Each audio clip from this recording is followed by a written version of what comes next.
Hello children, welcome to असा education. आज कर रहे हैं हम चैप्टर 4 वर्किंग ऑफ इंस्टीट्यूशंस। ये आपका ग्रेड 9 पॉलिटिकल साइंस बुक का चैप्टर है। स्टार्टिंग में इन्होंने ओवरव्यू में बताया है कि जो डेमोक्रेसी है वो खाली इसका मतलब ये नहीं है कि अपने रूलर्स को चुनना है, लोग अपने रूलर्स को बस चुनते हैं, ये डेमोक्रेसी नहीं है। डेमोक्रेसी में रूलर्स को भी जो है कुछ रूल्स और प्रोसीजर्स को फॉलो करना पड़ता है। उनको इंस्टीट्यूशंस के अंदर और इंस्टीट्यूशंस के साथ भी काम करना पड़ता है। तो ये जो हमारा चैप्टर है इसमें मेनली हम बताएंगे ऐसे कौन कौन से इंस्टीट्यूशन है जिनकी वर्किंग जो है डेमोक्रेसी में होती है। साथ ही साथ ये भी समझेंगे कि किस तरीके से जो मेजर डिसीजंस हैं वो लिए जाते हैं और फिर हमारी कंट्री में लागू किए जाते हैं। कैसे जो डिस्प्यूट्स हैं इन डिसीजन से रिलेटेड उनको निपटाया जाता है, उनको सुलझाया जाता है। तो मेनली हम यहाँ पर आएंगे 3 इंस्टीट्यूशंस में जिनका मेजर रोल होता है डिसीजंस को लेने में: लेजिस्लेचर, एग्जीक्यूटिव एंड जुडिशरी। आपने इन सब इंस्टीट्यूशंस के बारे में पहले से ही काफी पढ़ रखा है। यहाँ पर हम जैसे कि क्विकली समराइज करेंगे उनको और फिर उनसे रिलेटेड बड़े बड़े क्वेश्चंस पूछेंगे। हर इंस्टीट्यूशन के केस में ये पूछा जाएगा कि इंस्टीट्यूशन ये करते क्या है, कैसे ये इंस्टीट्यूशन जो है दूसरे इंस्टीट्यूशन से कनेक्टेड है, इनकी जो फंक्शनिंग है वो कम या ज्यादा डेमोक्रेटिक कौन बनाता है। तो बेसिक ऑब्जेक्टिव जो है वो ये समझने के लिए है कि कैसे ये सारे इंस्टीट्यूशन एक साथ गवर्नमेंट के काम को आगे बढ़ाते हैं। कई बार हम कंपेयर भी करते हैं इनको जो है सिमिलर इंस्टीट्यूशन के साथ जो बाकी और डेमोक्रेसीज में है। इन चैप्टर में मेनली हम जो है एग्जाम्पल लेंगे नेशनल लेवल की गवर्नमेंट, यानी कि जो सेंट्रल गवर्नमेंट है, यूनियन गवर्नमेंट है या फिर जस्ट गवर्नमेंट ऑफ इंडिया है, इसकी वर्किंग का। इस चैप्टर को पढ़ते वक्त आप ये भी सोच सकते हैं, एग्जाम्पल्स भी डिस्कस कर सकते हैं जो वर्किंग गवर्नमेंट की आपके स्टेट में होती है उससे संबंधित। तो सबसे पहला जो टॉपिक है वो है कि एक मेजर पॉलिसी डिसीजन कैसे लिया जाता है। यहां दिया है गवर्नमेंट ऑर्डर। 13 अगस्त 1990 में गवर्नमेंट ऑफ इंडिया ने एक ऑर्डर इशू किया। इसे कहते हैं ऑफिस मेमोरेंडम।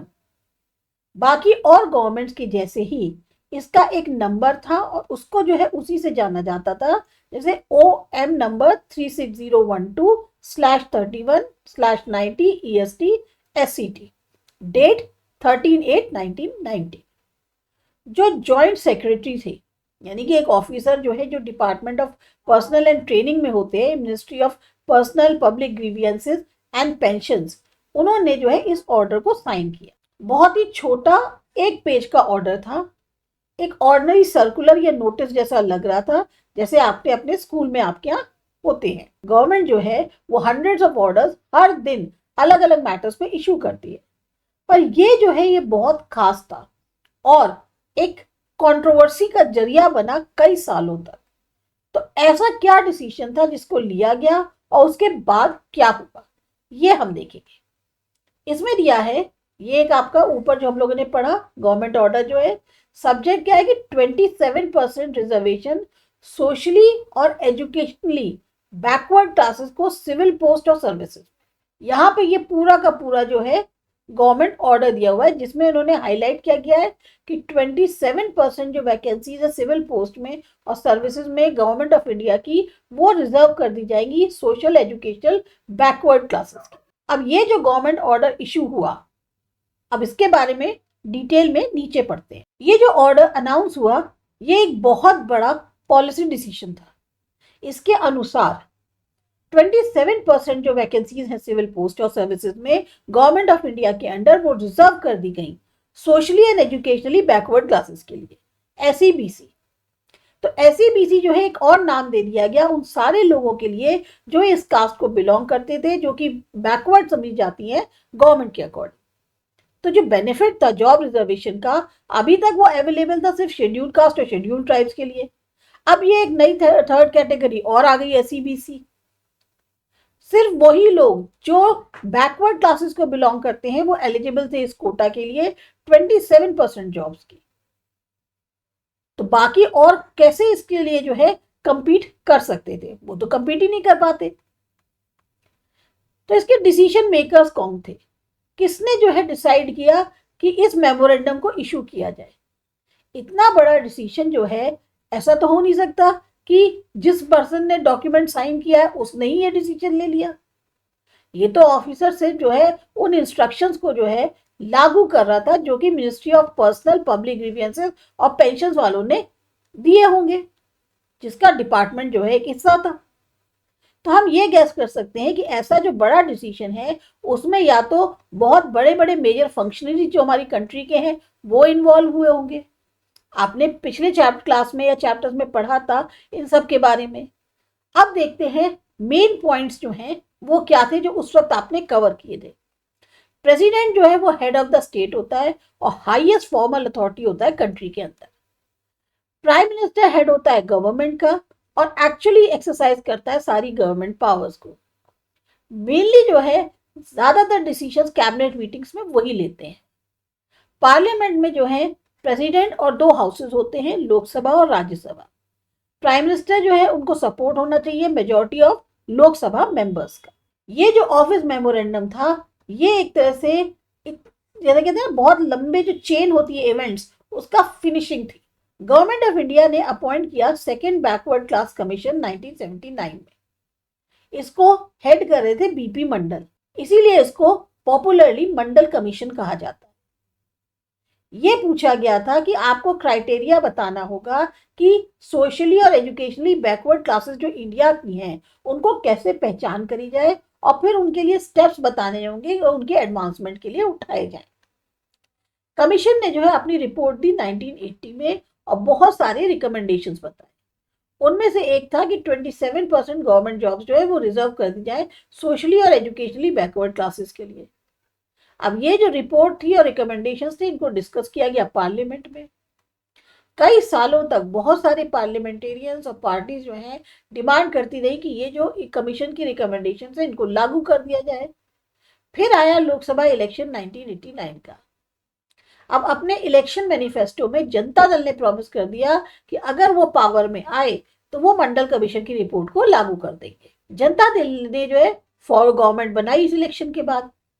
अब उनके जो लीडर थे वीपी सिंह वो प्राइम मिनिस्टर बने और बहुत सारे डेवलपमेंट्स जो है उसके बाद हुए। प्रेसिडेंट ऑफ इंडिया ने अपना जो एड्रेस किया पार्लियामेंट को उसमें अनाउंस किया गवर्नमेंट की इंटेंशन कि वो जो है मंडल कमीशन की रिकमेंडेशंस को लागू करना चाहते।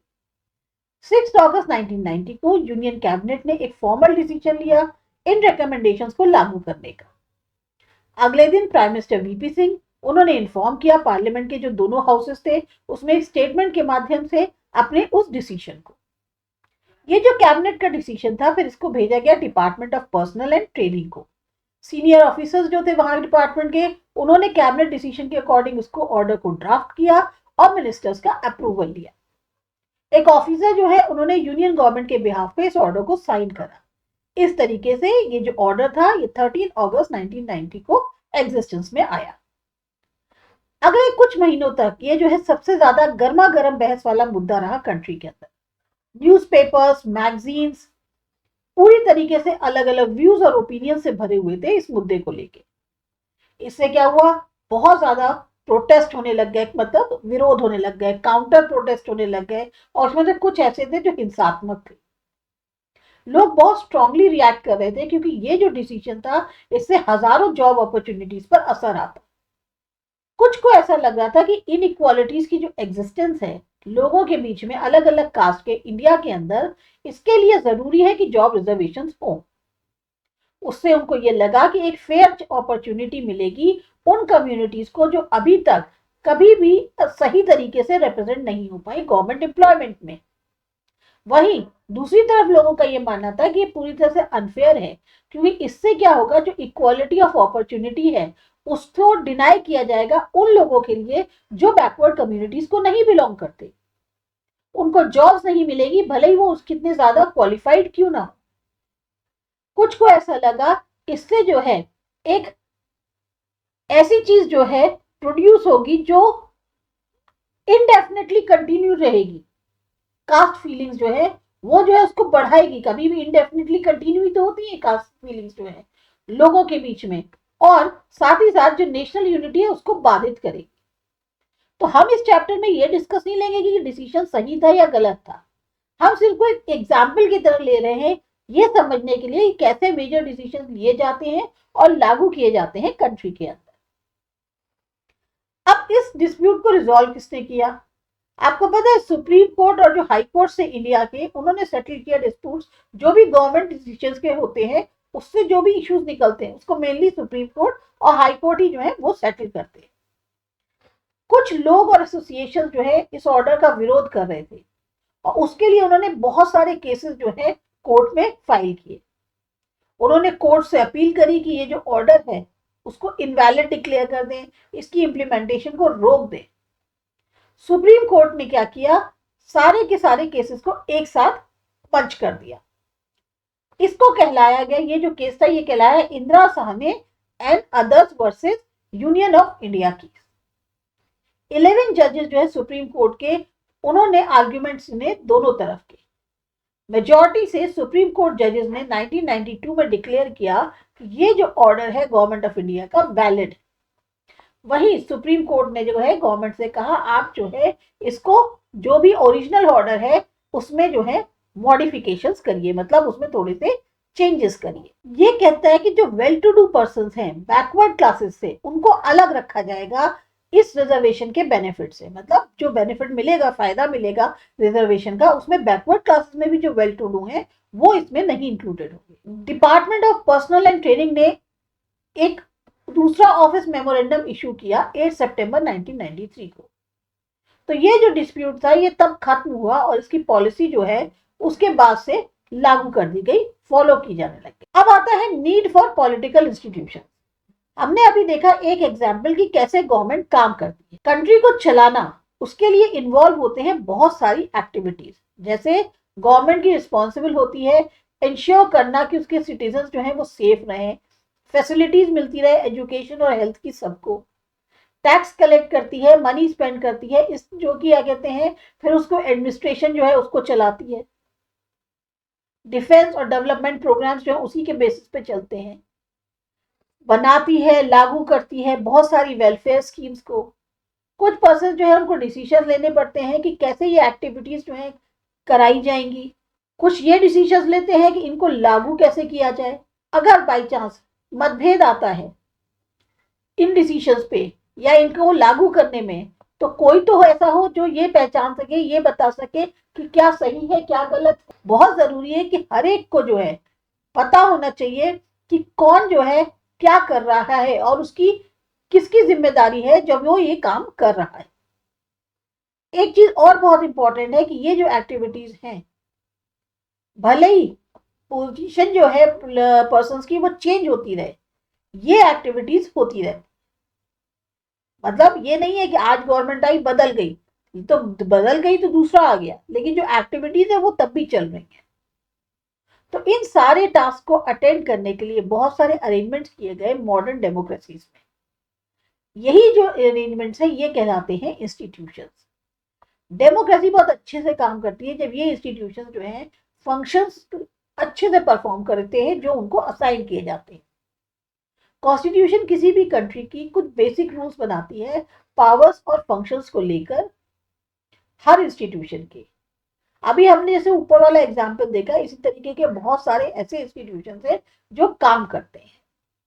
प्राइम मिनिस्टर और कैबिनेट जो है वो इंस्टीट्यूशंस हैं जो सारे इंपॉर्टेंट पॉलिसी डिसीजंस लेते हैं। सिविल सर्वेंट्स 7 काम के करते हैं, रिस्पॉन्सिबल हैं उन कदमों को उठाने के लिए जो इन मिनिस्टर्स के डिसीजंस को लागू करता है। सुप्रीम कोर्ट वो इंस्टीट्यूशन है जहां पर डिस्प्यूट सिटीजंस और गवर्नमेंट के बीच में फाइनली सेटल कराए जाते हैं। तो क्या आप कोई और ऐसे इंस्टीट्यूशन के बारे में सोच सकते हैं और उसका क्या रोल है? इंस्टीट्यूशंस के साथ काम करना इतना आसान नहीं है, इसमें रूल्स और रेगुलेशंस इन्वॉल्व होते हैं। ये लीडर्स के हाथ बांध देते हैं। इसमें मीटिंग्स होती हैं, कमिटीज होती हैं, रूटीन्स होते हैं और इसी के कारण डिले होते हैं, कॉम्प्लिकेशंस आते हैं। तो इंस्टीट्यूशन के साथ डील करना फ्रस्ट्रेटिंग भी हो सकता है। कोई ये भी सोच सकता है कि इससे तो बढ़िया एक ही आदमी जो है सारे डिसीजंस ले ले बिना किसी रूल प्रोसीजर और मीटिंग्स के। पर ये स्पिरिट नहीं कही जाएगी डेमोक्रेसी की। कई बार ये जो डिलेज होते हैं, कॉम्प्लिकेशंस जो इंट्रोड्यूस किए जाते हैं इंस्टीट्यूशंस के द्वारा, ये बहुत काम के होते हैं। एटलीस्ट इससे एक मौका मिलता है कि बहुत ज्यादा से ज्यादा लोग जो है वो इसमें शामिल हो, ताकि एक डिसीजन पे जो है, जो सही है या गलत, उस पर एक बार डिसीजन लिया जा सके, उनसे कंसल्ट करा जा सके, सलाह कर सके। भाई होता है ना, कोई भी पॉलिसी बनती है, कुछ भी होता है, तो हम लोग क्या करते हैं, हम लोग उस बारे में सोचते हैं, उस बारे में अपनी अपनी राय देते हैं। तो ऐसे ही बहुत सारी जब राय मिलती हैं, पॉजिटिव भी मिलती है, नेगेटिव भी मिलती हैं, उन चीजों को सबको कंसीडर करके तब जो है डिसीजन लिया जाता है। इंस्टीट्यूशन जो है बहुत मुश्किल कर देते हैं कि एक गुड डिसीजन क्विकली ले लिया जाए, पर उनको जो है और ज्यादा मुश्किल हो जाती है अगर बैड डिसीजन हो जाता है। मतलब अगर वो जो है डिले के कारण अच्छे डिसीजन जो है देरी से आते, लेकिन अगर हेस्ट में वो जल्दी डिसीजन ले लेंगे तो हो सकता है कि वो एक बैड डिसीजन भी हो जाए। इसीलिए डेमोक्रेटिक गवर्नमेंट इंसिस्ट करती है इंस्टीट्यूशंस। 4.2 है पार्लियामेंट। जो हमारा एग्जाम्पल था ऑफिस मेमोरेंडम का, उसमें आपको याद है पार्लियामेंट का क्या रोल था? शायद नहीं, क्योंकि ये डिसीजन जो है वो पार्लियामेंट द्वारा नहीं लिया गया था, इसलिए आप सोच सकते हो कि इसमें पार्लियामेंट का कोई रोल नहीं था। पर अगर हम अपनी स्टोरी पर वापस जाएं और देखें कि पार्लियामेंट जो है इसमें क्या रोल प्ले करती है, सबसे पहले तो हम उन पॉइंट्स को रिकॉल करते हैं जो हमने पहले किए थे जब हमने अपने सेंटेंसेस को पूरा किया था। जैसे रिपोर्ट जो है मंडल कमीशन की, उसका डिस्कशन हुआ था। प्रेसिडेंट इंडिया के जो है वो इसमें मेंशन अपना उन्होंने किया था। प्राइम मिनिस्टर ने कुछ डिसीजन लिया था। तो ये सब जो भी हमने सेंटेंसेस पहले पढ़े थे, तो इसमें एक बात निकल के आई कि जो डिसीजन है वो डायरेक्टली जो है पार्लियामेंट में नहीं लिया गया, बल्कि जो पार्लियामेंट्री डिस्कशंस थे रिपोर्ट पर, उन्होंने काफी प्रभावित किया और जो डिसीजन हुआ गवर्नमेंट का उसको एक शेप देने में काफी मदद करी। इसके कारण जो है इन्होंने दबाव डाला गवर्नमेंट पे कि आप जो है मंडल का रिकमेंडेशन पर कुछ एक्शन लीजिए। अगर पार्लियामेंट नहीं फेवर में होती इस डिसीजन के, तो गवर्नमेंट जो है इससे आगे नहीं बढ़ सकती थी। क्या आप गेस कर सकते हो क्यों? अब आप उसको याद करो जो आपने पार्लियामेंट के बारे में पढ़ा था, जो पहले हमारा क्लास थी उसमें, और इमेजिन करने की कोशिश करो कि पार्लियामेंट क्या कर सकती थी अगर उसने कैबिनेट के डिसीजन को अप्रूव ना किया होता। क्वेश्चन आता है कि हमें पार्लियामेंट क्यों चाहिए? सारी की सारी जो डेमोक्रेसीज होती हैं उसमें जो असेंबली होती है इलेक्टेड रिप्रेजेंटेटिव्स की, वो एक सुप्रीम पॉलिटिकल अथॉरिटी को एक्सरसाइज करती है लोगों के बिहाफ पर। इंडिया में ऐसी जो नेशनल असेंबली है सिलेक्टेड रिप्रेजेंटेटिव्स की, उसको हम पार्लियामेंट कहते हैं। स्टेट लेवल पे इसको कहा जाता है लेजिस्लेचर या लेजिस्लेटिव असेंबली। हो सकता है नाम कंट्रीज में अलग अलग हो, पर ऐसी असेंबली सिर्फ और सिर्फ डेमोक्रेसी में ही मिलेगी। यानी जो भी डेमोक्रेसी होगी उसमें ये इस तरह की असेंबली एग्जिस्ट करती है। ये जो है पॉलिटिकल अथॉरिटी एक्सरसाइज करती है लोगों के बिहाफ पे कई तरीकों से। अब पहला क्या है? पार्लियामेंट जो है वो फाइनल अथॉरिटी है लॉ बनाने के लिए किसी भी कंट्री में।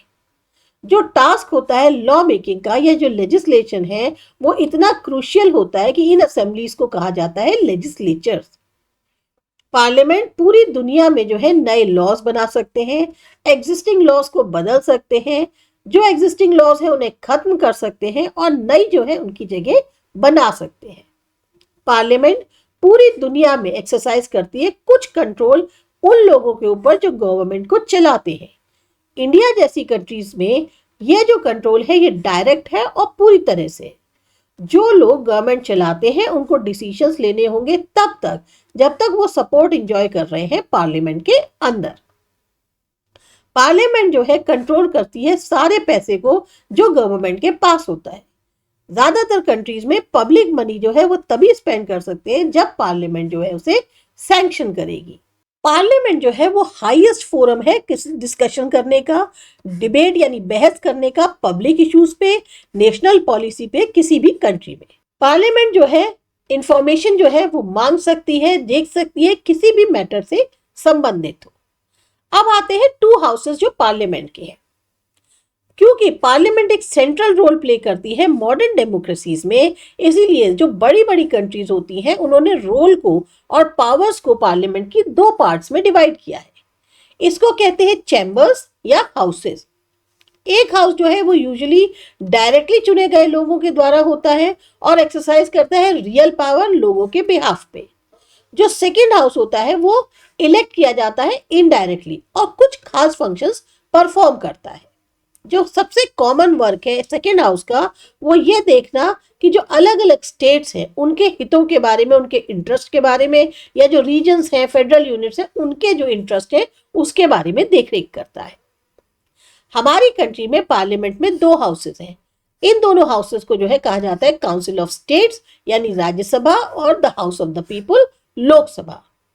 प्रेसिडेंट ऑफ इंडिया जो है वो पार्ट है पार्लियामेंट का, भले ही वो मेंबर नहीं है किसी भी हाउस के। इसीलिए सारे जो लॉज बनाए जाते हैं हाउसेस में वो तभी लागू होते हैं जब उनको प्रेसिडेंट की सहमति मिलती है। आपने पढ़ा था इंडियन पार्लियामेंट के बारे में पहले क्लासेस में। चैप्टर 3 से आपको पता चल गया कि लोकसभा इलेक्शंस कैसे होते हैं। अब देखते हैं कुछ की डिफरेंसेस जो कंपोजिशन में होते हैं इन दोनों हाउसेस के पार्लियामेंट के में जो है। आपको कुछ क्वेश्चंस पूछे गए हैं लोकसभा और राज्यसभा से संबंधित। दोनों के बारे में ये बताना है टोटल नंबर ऑफ मेंबर्स कितने होते हैं, मेंबर्स चुनता कौन है, लेंथ क्या होती है टर्म्स की इन ईयर्स में, क्या जो हाउस है वो डिसॉल्व किया जा सकता है या परमानेंट होता है, दोनों में से कौन से हाउसेस ज्यादा पावरफुल हैं।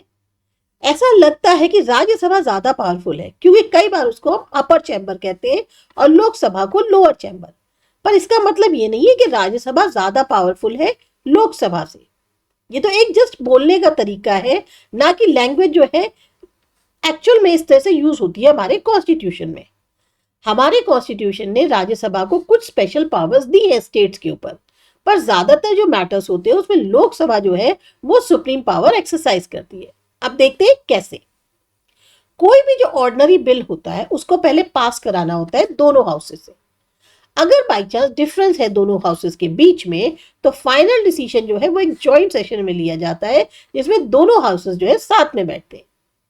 अब लार्जर नंबर ऑफ मेंबर्स जो हैं उनके कारण जो लोकसभा की व्यू है वो ज्यादातर इसमें दिखाई देती है, मतलब मीटिंग में उसका अपर हैंड रहता है। लोकसभा एक्सरसाइज करती है ज्यादा पावर मनी मैटर्स में। एक बार लोकसभा पास कर दे बजट जो है गवर्नमेंट का या कोई भी और मनी रिलेटेड लॉ तो राज्यसभा फिर उसे रिजेक्ट नहीं कर सकती। राज्यसभा उसे सिर्फ डिले कर सकती है 14 दिन तक या उसमें चेंजेस बता सकती है। अब लोकसभा के ऊपर है कि वो एक्सेप्ट करे या ना करे इन चेंजेस को। एक्टिविटी में है कि जब पार्लियामेंट सेशन में हो तो एक स्पेशल प्रोग्राम होता है दूरदर्शन पे जिसमें प्रोसीडिंग्स जो लोकसभा की और राज्यसभा की है वो दिखाई जाती है। आप उन प्रोसीडिंग्स को देखिए, रीड करिए उनके बारे में न्यूज़पेपर्स में और फिर बताइए, नोट लिखिए कि पावर्स जो है दोनों हाउसेस ऑफ पार्लियामेंट के बारे में, रोल क्या है स्पीकर का और रोल क्या है ऑपोजिशन का। मोस्ट इंपॉर्टेंटली जो लोकसभा होती है वो कंट्रोल करती है काउंसिल ऑफ मिनिस्टर्स को। खाली एक ऐसा इंसान जो इंजॉय करता है सपोर्ट मेजॉरिटी का, मेंबर्स का सपोर्ट जो होता है लोकसभा के अंदर, उसको हम अपॉइंट करते हैं प्राइम मिनिस्टर। अगर मेजॉरिटी जो लोकसभा मेंबर्स की है वो ये कहती है कि नो कॉन्फिडेंस है काउंसिल ऑफ मिनिस्टर्स में, तो सारे के सारे मिनिस्टर्स जिसमें प्राइम मिनिस्टर भी इन्वॉल्व है उनको छोड़नी पड़ेगी। राज्यसभा के पास ये पावर नहीं होती। अब यहां देखते हैं एक दिन लोकसभा का 7 दिसंबर 2004 को जो है ऑर्डिनरी डे था 14th लोकसभा का। तो अब ये देखते हैं एक्चुअल में उस दिन हुआ क्या। फिर आपको बताना है रोल और पावर्स जो पार्लियामेंट की है, जो भी आपने प्रोसीडिंग्स देखी उस दिन की। आप जो है चाहे तो इसे अपने क्लासरूम में भी एक्ट करके दिखा सकते हैं। 11 बजे सारी जो अलग अलग मिनिस्ट्रीज थी उन्होंने रिटर्न आंसर्स दिए लगभग 250 क्वेश्चंस के जो ही पूछे गए मेंबर्स से। इसमें आता है गवर्नमेंट की पॉलिसी क्या है, जो मिलिटेंट ग्रुप से कश्मीर में बात कर रहे हैं उनके लेके, क्या जो है फिगर्स हैं एट्रोसिटीज की शेड्यूल ट्राइब्स के अगेंस्ट, जिसमें जो खास तौर से पुलिस द्वारा इन्फ्लिक्टेड किए गए हैं। गवर्नमेंट जो है वो क्या कर रही है, ओवर प्राइसिंग जो मेडिसिन की है बड़ी बड़ी कंपनीज की उनके लिए।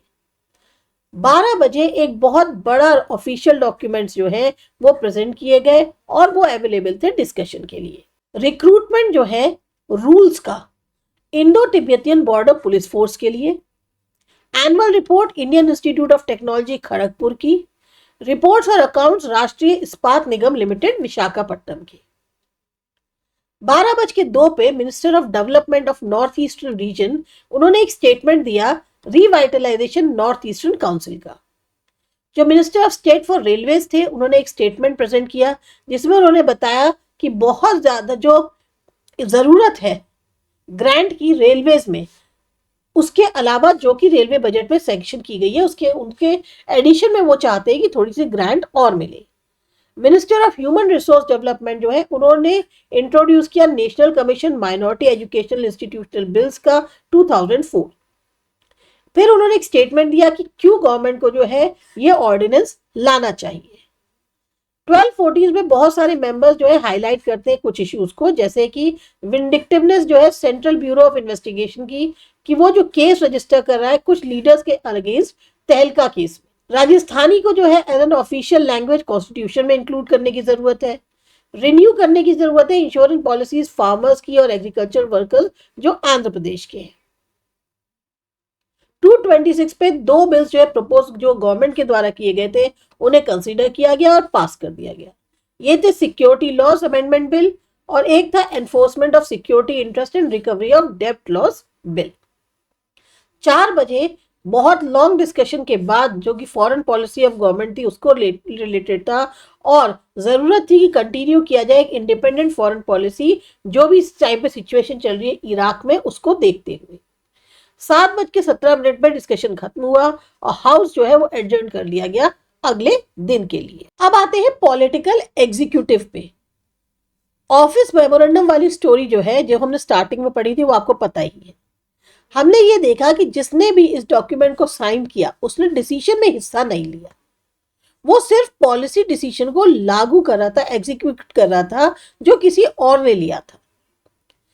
जो रोल है प्राइम मिनिस्टर का इस डिसीजन को लेने में हमने वो देखा, पर हम ये भी जानते हैं कि उन्होंने ये जो डिसीजन लिया अगर उनको लोकसभा से सपोर्ट नहीं मिला होता तो वो ये डिसीजन नहीं ले पाते। तो इस सेंस में वो सिर्फ जो है जो विश थी पार्लियामेंट की उसको एग्जीक्यूट कर रहे थे, आगे बढ़ा रहे थे। तो अलग अलग लेवल पे किसी भी गवर्नमेंट के हमें जो है फंक्शनरीज मिलते हैं जो रोज के डिसीजंस लेते हैं पर एक्सरसाइज नहीं करते सुप्रीम पावर लोगों के बिहाफ पे। ये सारे के सारे फंक्शनरीज जो है एक साथ कहे जाते हैं एग्जीक्यूटिव। ये एग्जीक्यूटिव इसलिए कहते हैं क्योंकि ये जो है इंचार्ज होते हैं एग्जीक्यूशन के उन पॉलिसीज के जो गवर्नमेंट ने ली है या बनाई है। तो जब भी हम बात करते हैं गवर्नमेंट की हम हमेशा बात किसकी करते हैं? एग्जीक्यूटिव की। पॉलिटिकल और परमानेंट एग्जीक्यूटिव। डेमोक्रेटिक कंट्री में दो कैटेगरीज होती है जो एग्जीक्यूटिव बनाती है। एक वो जो लोगों द्वारा चुने जाते हैं कुछ स्पेसिफिक पीरियड के लिए, उनको कहा जाता है पॉलिटिकल एग्जीक्यूटिव। पॉलिटिकल लीडर्स जो बड़े बड़े डिसीजंस लेते हैं वो इस कैटेगरी में आते हैं। सेकेंड कैटेगरी में लोग जो अपॉइंट किए जाते हैं लॉन्ग टर्म बेसिस पे, उन्हें कहते हैं परमानेंट एग्जीक्यूटिव या सिविल सर्विसेज। पर्संस जो कि सिविल सर्विसेज में काम कर रहे होते हैं उन्हें कहते हैं सिविल सर्वेंट्स। ये ऑफिस में तब तक रहते हैं भले ही चाहे पार्टी जो है वो चेंज हो जाए रूलिंग पार्टी, लेकिन ये ऑफिस में रहते हैं। इनके जो ऑफिसेज हैं वो वर्क करते हैं पॉलिटिकल एग्जीक्यूटिव के अंडर, असिस्ट करते हैं उन्हें जो डे टू डे एडमिनिस्ट्रेशन है उसको करने में। आप अगर रिकॉल करो जो रोल है पॉलिटिकल और नॉन पॉलिटिकल एग्जीक्यूटिव का ऑफिस मेमोरेंडम के केस में, तो आप पूछ सकते हो कि क्यों पॉलिटिकल एग्जीक्यूटिव के पास ज्यादा पावर होती है नॉन पॉलिटिकल एग्जीक्यूटिव के मुकाबले। क्यों मिनिस्टर जो है वो ज्यादा पावरफुल होता है सिविल सर्वेंट से? सिविल सर्वेंट जो है वो ज्यादातर बहुत पढ़े लिखे होते हैं और एक्सपर्ट नॉलेज रखते हैं अपनी सब्जेक्ट की।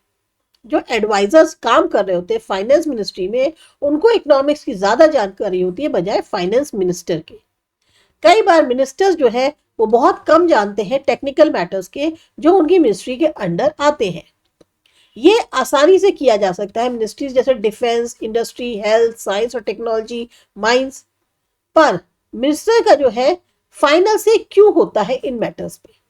तो इसका जवाब बहुत सीधा सा है। डेमोक्रेसी में जो लोगों की विल है वो सबसे ऊपर है। मिनिस्टर जो है वो चुना हुआ प्रतिनिधि है लोगों का और उसको पावर मिलती है कि वो जो है लोगों की इच्छाओं को पूरा करे उनके बिहाफ पे। ये फाइनली आंसरेबल होते हैं लोगों के लिए। जितने भी उन्होंने डिसीजंस लिए हैं उसके जो भी रिजल्ट्स आए उसकी जवाबदेही लोगों के प्रति इनकी होती है। इसीलिए मिनिस्टर ही सारे फाइनल डिसीजंस लेते हैं। मिनिस्टर डिसाइड करते हैं ओवरऑल फ्रेमवर्क को, ऑब्जेक्टिव्स को, जिसमें डिसीजंस जो है पॉलिसी के अकॉर्डिंग लिए जाए। तो मिनिस्टर जो है ना तो होते हैं और ना ही उनसे उम्मीद करी जाती है कि वो एक एक्सपर्ट होंगे अपनी जो भी मिनिस्ट्री उनको दी जाएगी उसमें। अब यहां पर मिनिस्टर एडवाइस लेते हैं एक्सपर्ट्स की सारे टेक्निकल मैटर्स पे। पर होता क्या है, एक्सपर्ट जो है उनकी अलग अलग राय होती है या उनकी प्लेस अलग होती है। एक ऑप्शन से ज्यादा ऑप्शन जो है अवेलेबल होते हैं। मतलब जो एक्सपर्ट्स होते हैं, अब उनकी अपनी राय है तो वो क्या करते हैं, एक से ज्यादा ऑप्शन उनके सामने रखते हैं। पूरा ओवरऑल ऑब्जेक्टिव क्या है उस पर निर्भर करता है कि मिनिस्टर क्या डिसीजन लेते हैं। एक्चुअली ये जो है बहुत बड़ी ऑर्गेनाइजेशन में होता है।